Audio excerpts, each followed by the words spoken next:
Instead, the hero straightened slowly, so slowly, and sighed through his teeth. "Kid," he said, and suddenly he wasn't All Might at all, just a tired man with blood on his collar. "There's a reason you don't see many kinetic types in daylight heroics." He tapped the soda bottle against his palm. The sludge inside sloshed resentfully. "Powerful quirks save people faster. That's the ugly truth." Izuku's stomach dropped. But All Might's fingers tightened around the bottle. "Underground heroes, support tech developers, they move the world in ways I never could." His grin was gentler now, less like a razor, more like a bridge. "You kicked ass today, just—" "Maybe don't tell your mom I said TH." A cough ripped through him. Blood sprayed the tunnel wall. By the time Izuku blinked the red from his eyes, the tunnel was empty, save for 2 soda bottles neatly labeled villain, handle with care, and the fatting imprint of a smile in the dust. His phone weighed a ton in his grip. One tap, that's all it took to call the police. One tap, the same finger that had just pulsed gold enough to fracture concrete, now trembling over the screen. The dispatcher's voice was tinny through the receiver. "Asterisk officers en route. Stay on the line." Izuku mumbled confirmation around the iron tang in his mouth, watching gold flicker and die in his split knuckles like a failing light bulb. "Build up power," All Might had said. As if 7 years of bloodied notebooks and dawn patrol training sessions weren't asterisk enough. As if every kinetic-type hero before him hadn't already proven. Izuku's breath hitched. His phone slipped into his pocket. The truth coiled like a living thing between his ribs. Their asterisk were asterisk no great kinetic-type heroes. Just underground operators who worked in shadows and support engineers who built tools for brighter stars. The police sirens wailed in the distance.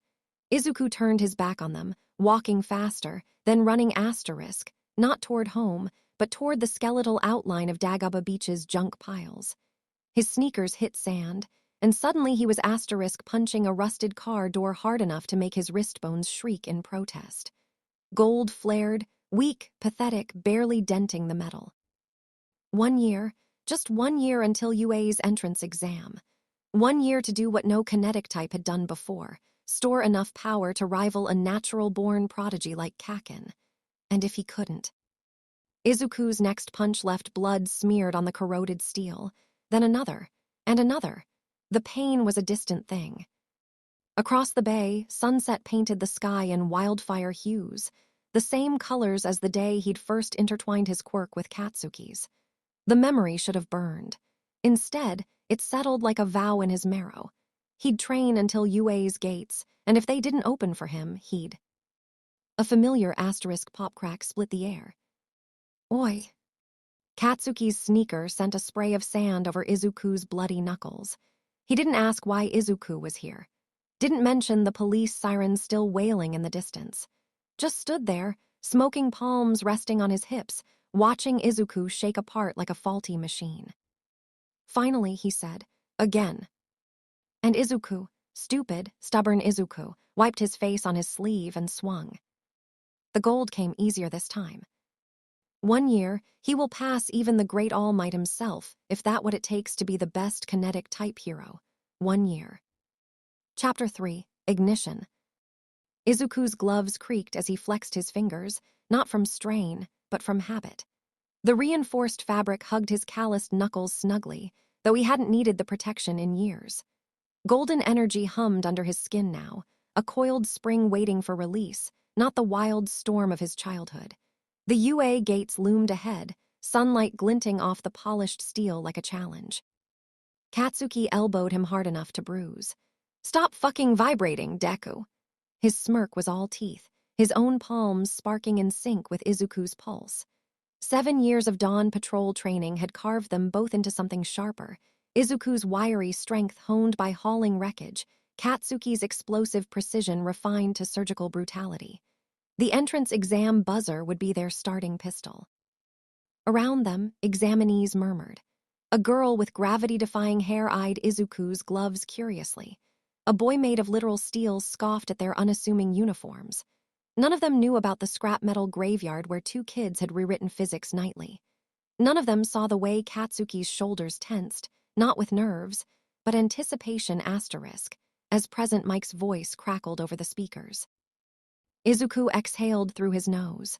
Gold flickered at his temples, just visible beneath his curls.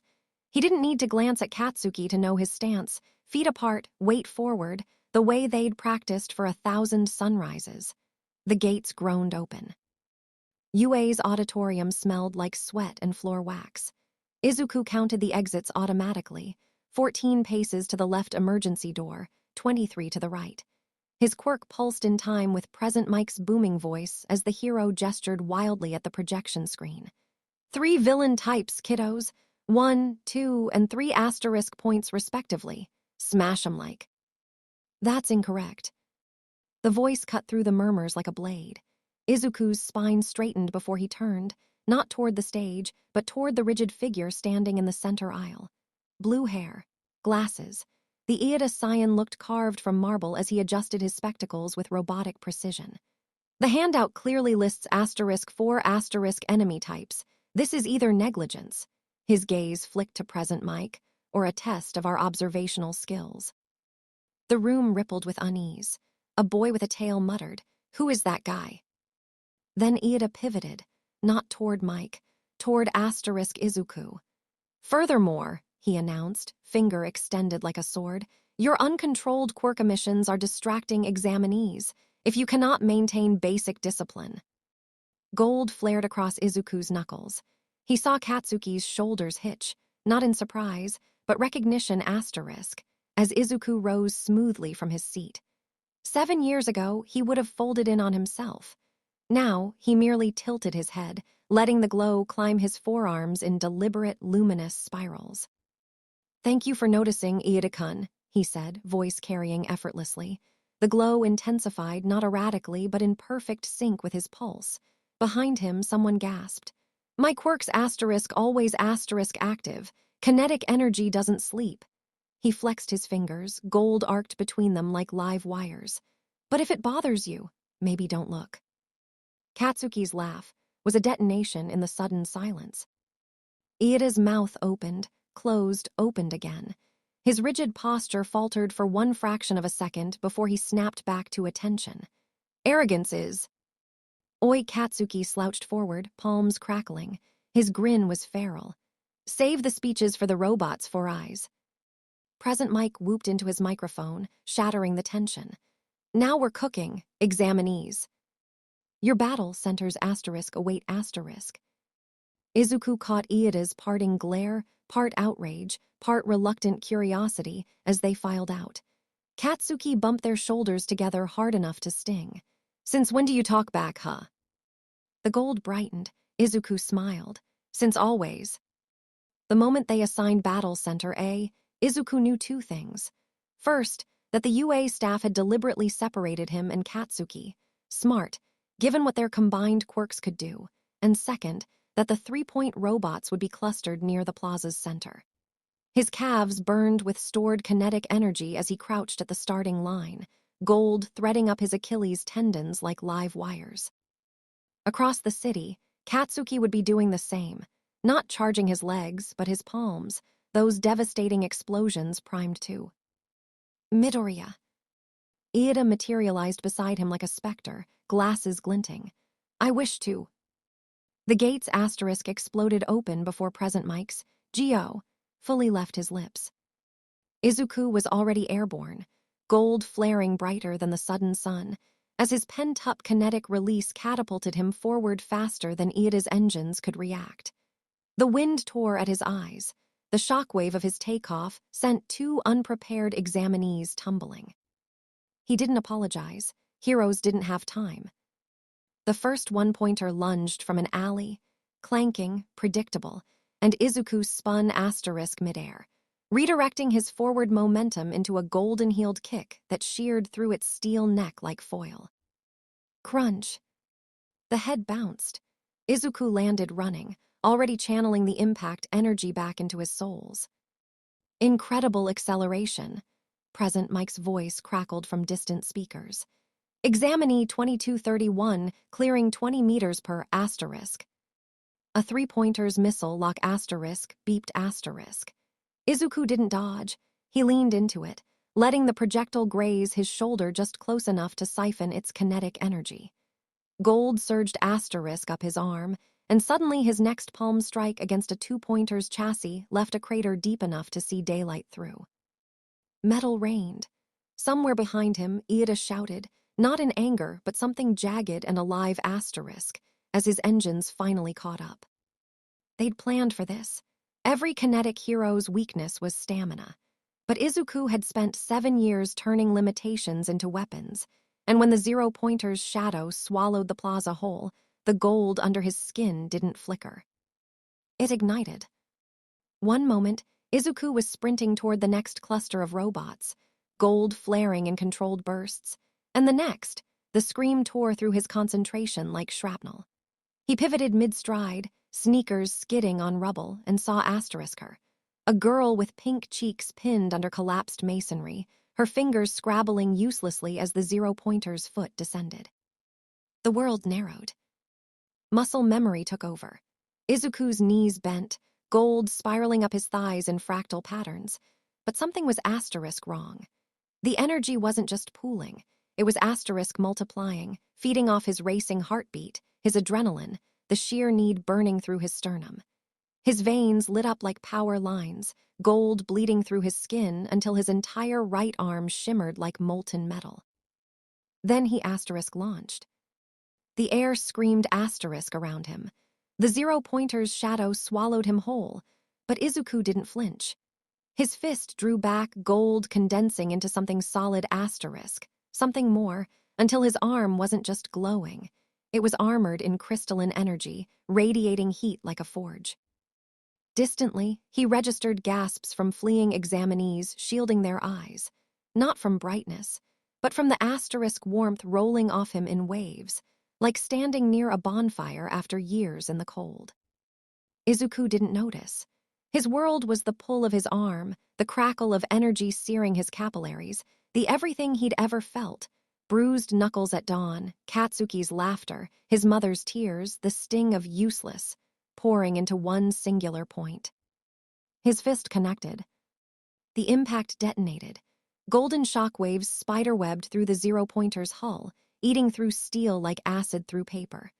For one suspended second, the robot held asterisk, then disintegrated in a shower of molten shrapnel. The force hurled Izuku backward, his arm going numb even as the gold fractured asterisk off him in glowing shards. He hit the ground rolling. The plaza was silent save for the rain of smoldering debris. Then asterisk pain, white-hot and consuming, radiating from his shattered right arm up through his collarbone. Izuku gasped, staring at the ruined limb, swollen, purple, wrong asterisk, as the last golden wisps flickered and died. The girl scrambled free, tears cutting through dust on her cheeks. "Why?" she choked out, reaching for him. Izuku's vision grayed at the edges. He'd done asterisk it. Actually done asterisk it. A wet laugh bubbled up, just as the adrenaline crashed and darkness swallowed him whole. Far above, Nedzu sipped his tea, eyes gleaming. Fascinating. The staff room monitors flickered with golden afterimages of Izuku's final strike. Cementos adjusted his helmet as dust rained on screen, actual dust from the explosion, not digital artifacts. Standard kinetic types store motion like capacitors, Nedzu mused, tapping clawed fingers against his cup. But this boy, he's a asterisk conduit. On screen, Recovery Girl's stretcher team hauled Izuku away, his shattered arm cradled like broken glass. Vlad King grunted. "Kid's gonna be useless for weeks with that injury." "Wrong." Aizawa's capture scarf muffled his voice, but not the razor-edge interest beneath. Everyone turned. Their resident insomniac was leaning forward for the first time in years. "Did you see his chart? 7 documented quirk evolution leaps. That arm." He gestured at the frozen image of Izuku mid-punch, gold crystallizing into armor. "That's his next one." Present Mike whistled. "Shouda Tilda, since when do you eyeball students?" Aizawa ignored him. He didn't build up energy during the exam, didn't asterisk need to. His knuckles whitened around his coffee cup, meaning his limit isn't stamina, it's pain tolerance. Nedzu's grin widened impossibly. Precisely. Most kinetic users exhaust their reserves. Young Midoriya. The footage rewound to Izuku's first takeoff, gold flaring asterisk before asterisk movement. He's the reserve. Silence, then. I'll take him. Every head swiveled back to Aizawa. Even All Might choked on his blood. Vlad recovered first. You asterisk hate asterisk teaching reckless kids. Aizawa stood, scarf coiling like a live thing. That wasn't